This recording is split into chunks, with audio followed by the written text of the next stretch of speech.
అలాగే మీకు ఏదైనా పర్సనల్గా ఇద్దాం అనుకుంటే ఇలాంటి ఏదైనా ఇవ్వగలిగితే అది నేను అనాథాశ్రమాలకు పంపిస్తాను.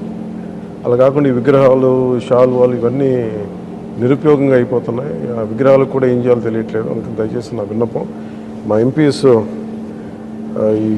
ఇది స్టార్ట్ చేశారు, ఇనిషియేట్ చేశారు. ఇట్లా మనస్ఫూర్తిగా వారి స్ఫూర్తిని తీసుకొని అందరిని దయచేసి కూరగాయలు ఇమ్మని కాదు కానీ ఫ్లవర్ బుకేస్తో మనీ వేస్ట్ చేయొద్దు, విగ్రహాల కోసం ఇబ్బంది పడద్దు, షాల్స్ కూడా తేకండి. నా రిక్వెస్ట్ అది ఒకటి.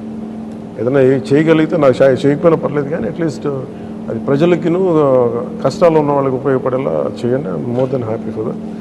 Thank you sir. Thank you very much.